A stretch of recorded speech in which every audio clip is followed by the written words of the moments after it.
Forte abraço a você que me acompanha aqui no Juninho Fonseca de Olho no Lance, a melhor análise do jogo. Hoje, dia 14 de setembro de 2022, nós vamos tratar no Passando a Limpo dos jogos decisivos, fase semifinal Copa do Brasil. O primeiro jogo de cada uma das semifinais já aconteceu. Teve um jogo no Maracanã, que teve um empate. O outro jogo no Morumbi teve vitória do time visitante. Então, hoje é o dia que não vamos ficar em cima do muro. Nem eu, muito menos o Thiago Cotrim, meu parceiro que está na área aqui. Estivemos ontem na classe. Tudo bem, Thiago? Está preparado? Muitas perguntas para você hoje. Fica ligado. Grande abraço. Bom dia. Opa, Juninho, forte abraço. Como você disse, a gente chega na reta final, competição que mais dá dinheiro para o campeão, né? Os times já vão acumulando durante a competição, no título, então, mais ainda. Mas, como você disse, tem um dos mata-matas já um pouco mais encaminhado, mas não dá para cravar nada, garantir nada. A gente conhece futebol, a gente conhece o São Paulo. E na outra, um pouco mais de equilíbrio, empate, mas a gente vai ter aqui para analisar e, sem ficar em cima do muro, pode mandar qualquer pergunta aqui que aqui não tem essa de ficar em cima do muro, não, Juninho. Forte abraço. Tá positivo, rapaz.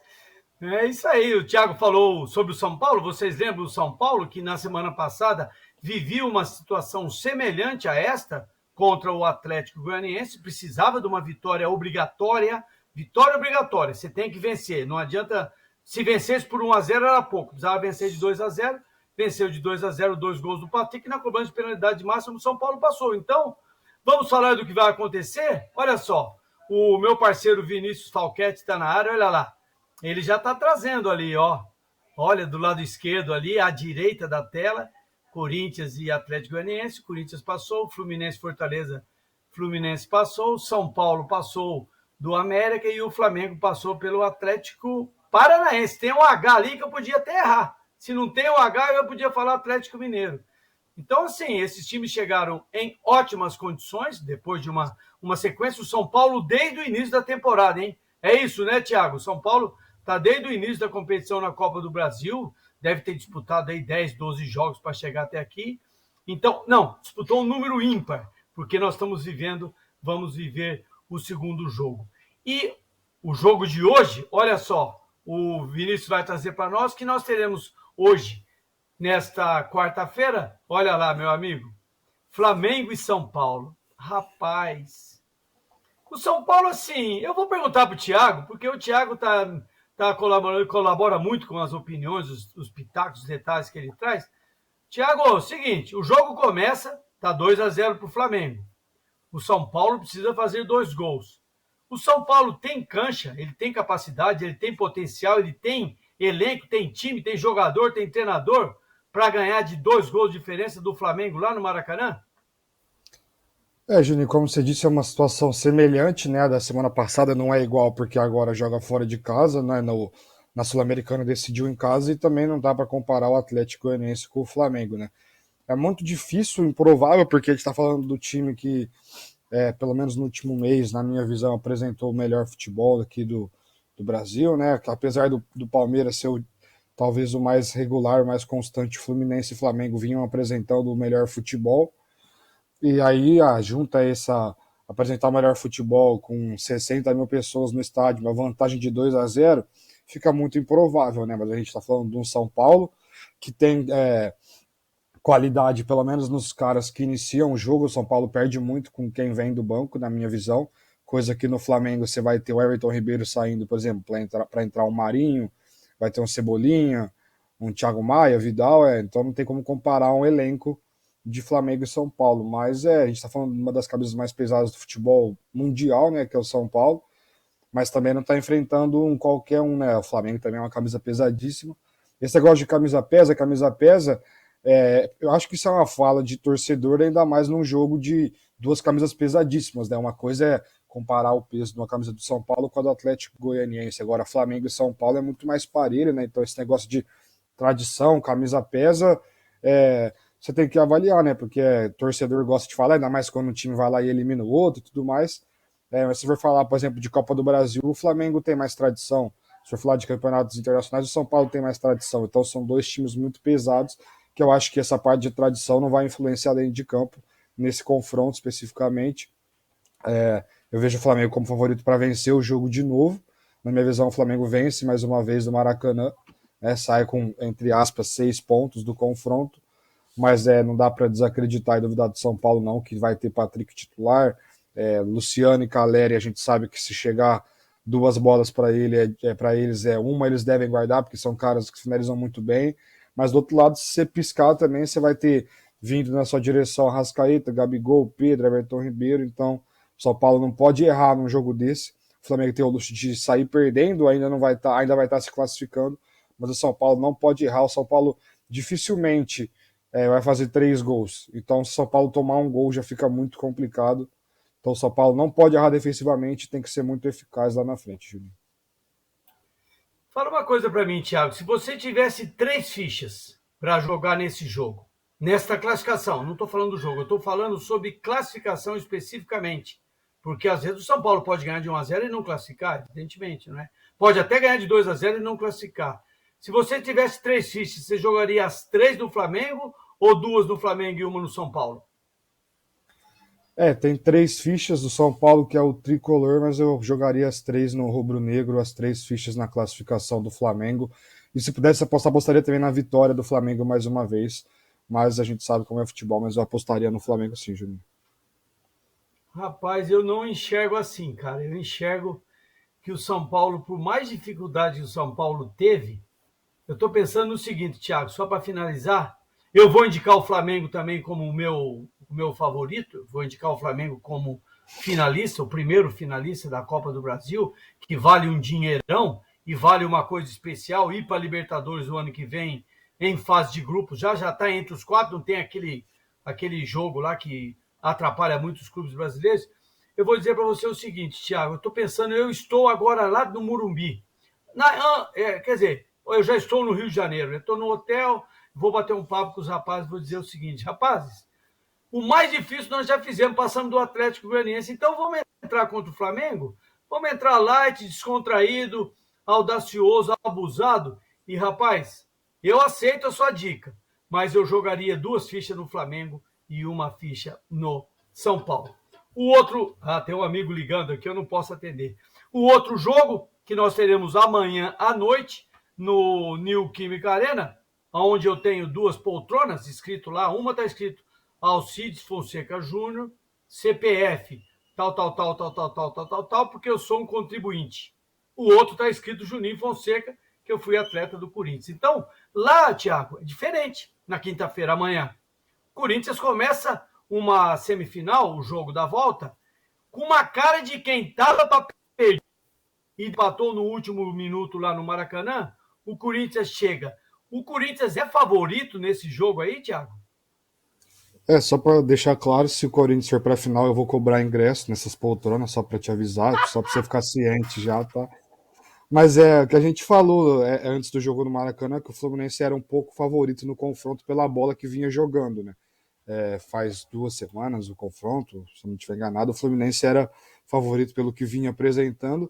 O Corinthians não vinha mal também, mas vinha numa sequência ali onde tinha caído fora da Libertadores, tinha perdido o Clássico pro Palmeiras, enfim, mas eu acho que com um gol do Roger Guedes, que foi na última bola do jogo praticamente, o Corinthians passa a ter um pouco de favoritismo, porque se tivesse perdido, eu acho que era favorito para ganhar o jogo, para classificar, não sei, mas para ganhar o jogo. Aí ganhando o jogo iria para os pênaltis, porque a vantagem era de um gol só, né? Mas é diferente, né? Você ter que ganhar para ir para os pênaltis e você precisa ganhar só para se classificar. Então, eu acho que o Corinthians passa a ser um pouco favorito, é muito forte lá na Neoquímica Arena, perdeu 2 jogos na temporada lá dentro, né, para 2 clássicos para Santos e Palmeiras. É muito importante o apoio da torcida, a gente sabe disso, a gente sabe a diferença que a torcida fez lá no Maracanã, a torcida do Fluminense. Então é muito importante, eu acho que o detalhe que o Corinthians tem que se atentar em relação os primeiros minutos de cada tempo, né, porque tomou gol na primeira bola do primeiro tempo, na primeira bola do segundo tempo. A gente tem um Fluminense que não tem medo de jogar, o Diniz, eu não sei se ele vai ter a mesma postura, né, porque ele está enfrentando o Corinthians lá em Itaquera, num jogo eliminatório, onde vale vaga na final, mas certamente ele não vai ter medo de atacar. ele pode ficar um pouco receoso e não atacar da mesma maneira que ele costuma fazer. Ele pode atacar com um pouco mais de paciência, que já é uma virtude no time dele, mas eu falo paciência, eu falo em questão de não pegar a bola e já querer ir para ataque, rodar um pouco a bola no campo de defesa, passar no meio de campo. Enfim, eu acho que ele vai ter um pouco mais de receio pelo adversário que ele está enfrentando e na situação que ele está enfrentando.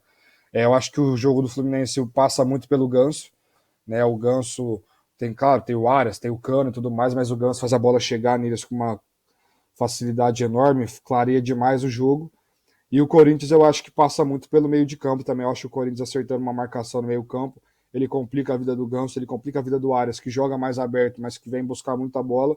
E quanto mais o Corinthians marcar no meio de campo, menos bola vai chegar no Cano. E quanto menos bola chegar no Cano, menos risco de sofrer gols. Né, o Corinthians que tem o meio campo, a provável escalação do Corinthians é a que a gente já imaginava, né, com Cássio, Fagner, Fábio Santos, a dupla de zaga Gil e Balbuena. Aí o meio campo com o Duqueiroz, o Fausto Vera, que vem jogando muito bem. Ele ainda não participa muito ofensivamente, apesar daquela bola que ele mandou no travessão, no Majestoso, no Morumbi, né, no último domingo, mas ele tem ganho muita bola no meio de campo, né, ele desarma e já arma rápido, é um cara de 2 toques na bola, isso ajuda demais, inclusive ajuda demais o Renato Augusto, que assim como o Ganso, vai fazer essa função de fazer a bola chegar com mais facilidade, chegar com mais opção de jogo, sabe, facilitar a vida de Roger Guedes, de Yuri Alberto, de Mosquito, que na minha opinião é a peça-chave nesse confronto. Claro, você tem um ataque com Yuri Alberto, Roger Guedes e Mosquito, entre os três o Mosquito é o mais inferior tecnicamente, só que eu acho que ele pode ser a principal arma ofensiva do Corinthians se o Caio Paulista for o titular, porque o Caio Paulista é um cara que sobe muito, é um ponto, ele não está acostumado a jogar de lateral, apesar de que vem fazendo bem essa função, mas você não pode cobrar tanto de um cara que está começando a jogar nessa posição agora. A última vez que o Diniz fez isso deu certo, que foi com o Caio Henrique, né? Que agora está no futebol francês, está no Mônaco. Mas então acho que o Mosquito nas costas do Caio Paulista, ou seja, até se for o Cris, que é um cara muito ofensivo também, pode ser uma arma para o Corinthians, mas é um jogo muito, muito equilibrado. Eu acho que é um jogo de detalhe, quem errar menos vai se classificar. Não acho que ninguém vai ter um domínio do jogo, não acho que ninguém vai ganhar por um placar amplo, mas deve ser um jogo novamente com gols para os dois lados, assim como foi no jogo de ida, então, mas eu vejo o Corinthians com um pouco mais de favoritismo por depender só de si jogando dentro de casa. Então, nessa história de fichas, eu jogaria 2 fichas no Corinthians e 1 ficha no Fluminense, mas tendo em mente que qualquer coisa pode acontecer, que pode ser que o Fluminense, tirando a vitória tranquila, não surpreenderia ninguém se o Fluminense fosse lá na Neoquímica Arena e eliminasse o Corinthians. Muito boa explicação, é isso mesmo. O impacto do segundo gol do Corinthians no final do jogo do Maracanã existe, esse impacto traz essa ficha a mais que você indicou, 2 para o Corinthians, 1 para o Fluminense. Eu também faço essa conotação matemática, eu jogaria 2 no Corinthians e 1 no Fluminense, justamente por causa desse gol. O gol no último minuto, na última jogada, o passe do Fagner, a virada, foi o Roger Guedes que fez o gol, né, que empatou, e esse gol traz um momento especial para o Corinthians. Nessa hora, se tivesse o gol fora de casa, o Corinthians estaria mais perto ainda. Poderíamos até jogar o Corinthians com as 3 fichas, mas como não tem o gol fora qualificado, que eu acho justo, eu nunca gostei desse negócio, o cara fazer um gol e valer 1,5 gols, né? Realmente a sua explicação foi muito boa, é um jogo fechadaço para palpite, não é fácil, é um jogo que a circunstância, o factual, deve fazer. Um jogo em que um erro, como você disse, pode ser fatal. Você tem um começo de jogo, você toma um gol, ou no final do primeiro tempo, que eu acho mais interessante ainda. Thiago, só para você lembrar, você não tem idade para lembrar, mas você tem a internet que você lida bem com isso. Se você pegar o Flamengo, campeão brasileiro de 80, ou acho que campeão brasileiro de 81 ou de 82, ele foi 2 anos seguidos, aquele Flamengo que foi campeão da Libertadores e foi campeão do mundo, eles tinham uma máxima criada por Cláudio Coutinho, um profissional de comissão técnica que já se foi, teve um acidente, morreu, um cara que trabalhou na seleção, trabalhou na CBF muito tempo. A ideia era, nos primeiros 15 minutos não toma gol e faz, nos últimos 15 minutos não toma gol e faz. Então, assim, no começo do jogo você faz um gol, você tem um adversário exposto a um resultado complicado, e no final do primeiro tempo também. Você faz um gol no final do primeiro tempo, desce para o vestiário e fala, só falta 45, você fecha aqui, fecha lá, enfim. Esse detalhe que você falou é muitíssimo interessante. O Corinthians é favorito, sim, por jogar em casa, porque, por esse segundo gol, por ter a volta do Fagner, que recentemente estava de fora, voltou a jogar, tem o Fábio, uma defesa madura, uma defesa de homem, né? Então, falando isso, tem 5 jogadores de Copa do Mundo, né? Todos os jogadores da Ô, defesa do Juninho. Corinthians têm vivência. Oi? Ah, não, e são 5 ídolos da torcida também, né? O Cássio, na minha opinião, Cássio, Fagner e Fábio Santos, ídolos históricos do Corinthians, né? O Balbuena e o Gil, ídolos um pouco mais dos elencos atuais, o Gil em 2015 também, o Balbuena em 2017. Eu acho que eles não têm o peso de Fagner, Fábio e Cássio, que também não é para qualquer um ter o peso que eles têm. E é uma situação onde, se o jogo tivesse sido em Itaquera na primeira partida, o Fluminense tivesse feito gol na última bola empatada, o Fluminense era favorito no Maracanã. Né? Isso mostra o equilíbrio do confronto, porque São Paulo e Flamengo, a gente já enxergava o Flamengo favorito nos dois estádios, no Morumbi e no Maracanã. Lá não, a gente imaginava o Fluminense favorito no Maracanã, o Corinthians conseguiu um empate, e o Corinthians favorito na Neoquímica, a gente já viu o que vai acontecer. Se eu pudesse arriscar um palpite, também apostaria em 2-1 para os dois mandantes. Acho que o Flamengo vence por 2-1, o Corinthians vence por 2-1. A gente ainda pode ter a final Fluminense e São Paulo. Quando eu falo ainda, é porque a gente enxerga os outros dois como favoritos, que seria uma bela final. Corinthians e Flamengo, uma bela final, não preciso falar nada, né? E aí a gente pode ter os clássicos estaduais, né? O majestoso, o Fla-Flu, ou um Rio-São Paulo. A gente indica o clássico das multidões, né? Até o momento, né? Corinthians e Flamengo. Eu acho que um dos principais destaques que tem para fazer de cada time, se eu fosse falar do Flamengo, eu falaria do Pedro, né? Que foi convocado agora. Né, a gente já vem falando dele faz um tempo, mas o Pedro, eu sempre destaco principalmente o Arrascaeta, que eu acho que é o principal jogador do nosso futebol sul-americano, não só brasileiro. Mas o Pedro, após uma convocação, né? Ele sabe que se ele jogar bem até o dia do jogo, que já está chegando, ele pode começar como titular, por exemplo. Ele sabe que foi convocado, e aí? Ele vai jogar uma semifinal de Copa do Brasil, ele vai lá e faz um baita jogo, ele ganha mais pontos que o professor.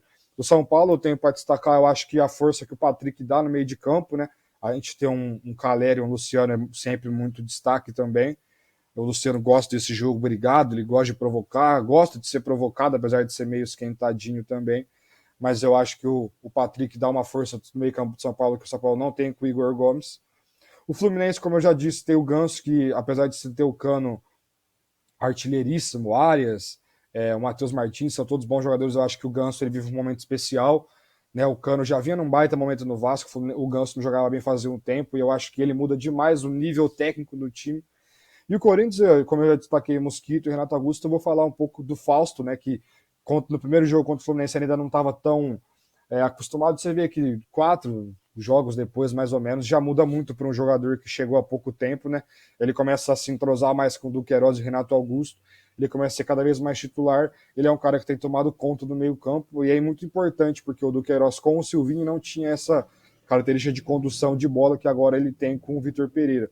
Você tem um cara que consegue cobrir, assim como o Fausto faz, ajudou também o Duqueiroz, o Renato Augusto. Então eu acho que são 2 jogos equilibrados. O jogo mais equilibrado eu vejo como Corinthians e Fluminense, e principalmente quem ganhar mais no meio campo, eu acho que tem mais vantagem nesse jogo, Júlio. Eu tenho umas 2 perguntas para fazer para você, para fechar o nosso trabalho hoje. Fala para mim, quem que é o melhor treinador desses 4? Ou então, quem estaria no melhor momento? Ou quem que é dos 4 que você indicaria? O Tite vai sair da seleção. Desses 4, quem você indicaria? Putz.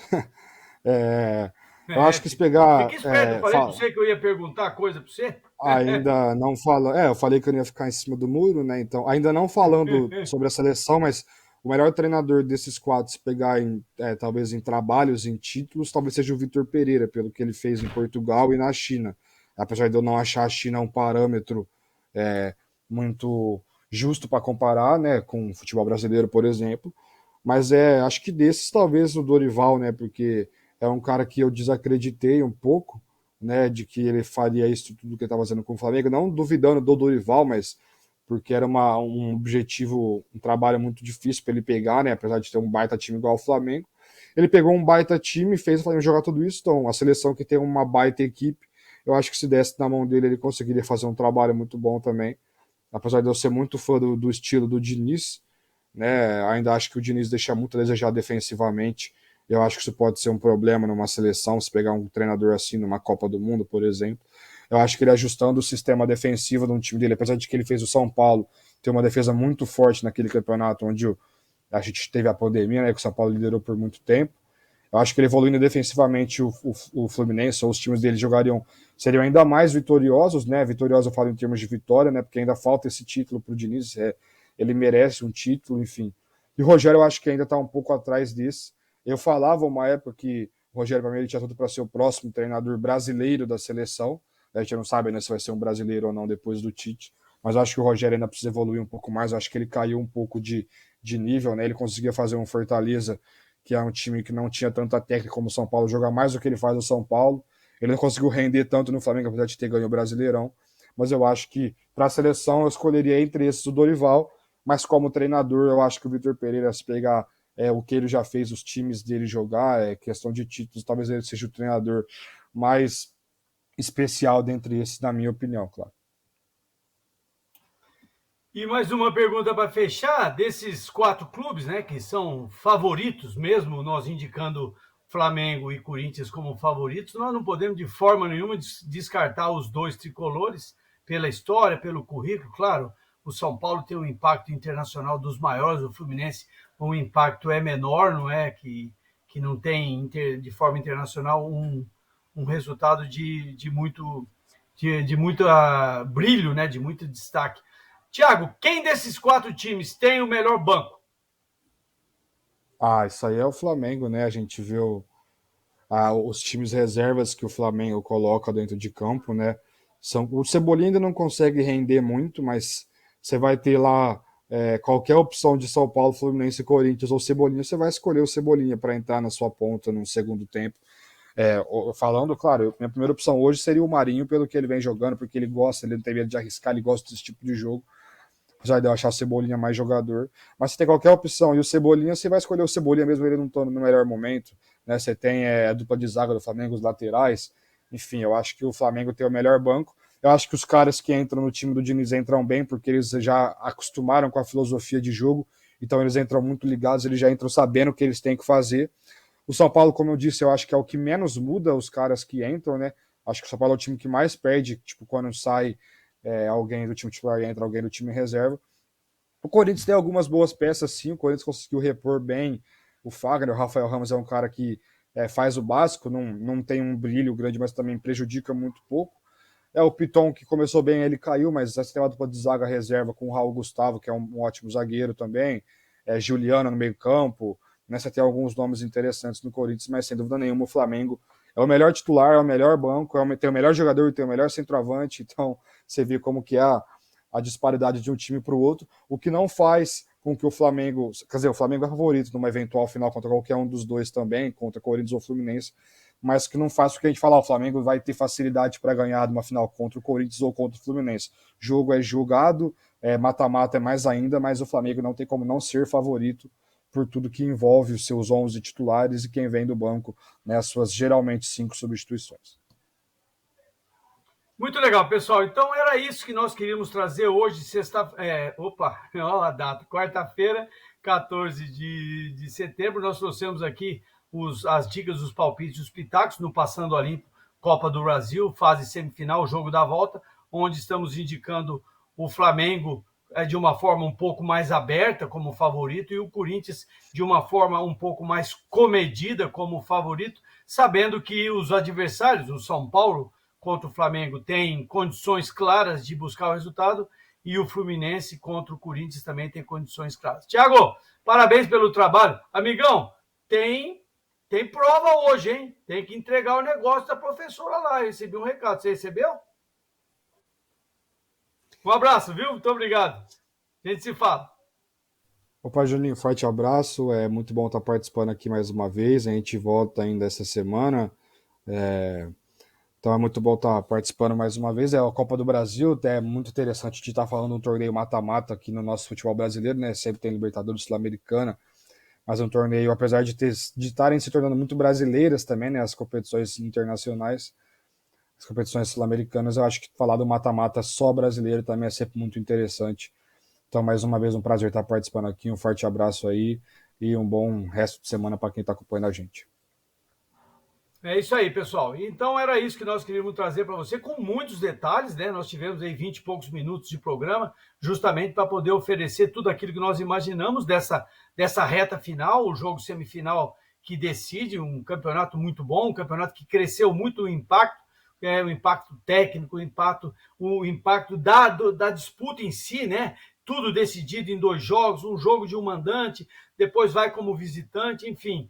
É realmente um campeonato especial que é jogado de forma eliminatória. Quem dançou fica para trás, quem passou vai para frente. Então era isso que nós queríamos trazer nesse Passando a Limpo desta quarta-feira, o que poderá acontecer entre Flamengo e São Paulo, Corinthians e Fluminense, que você pode curtir e assistir. Nós estamos aqui no nosso trabalho a cada dia que passa mais confiantes e confortáveis com a sua presença aqui, meu amigo que nos acompanha, porque nós estamos inventando várias coisas, correndo o perigo sempre de fazer jogos transmitidos ao vivo, com um monte de ideia, muita coisa acontecendo. Mas, mais uma vez, eu agradeço a vocês que nos acompanham aqui. Obrigado ao trabalho do Thiago, que sempre engrandece com muitas opiniões, o Vinícius com as artes que ele produz. E nós estamos indo embora e agradecendo a você e convidando você a fazer parte do nosso canal, fazer a sua inscrição e indicar para um amigo. Um grande abraço a todos vocês, uma ótima quarta-feira e quinta-feira, e a gente volta a qualquer momento, hein? Tchau!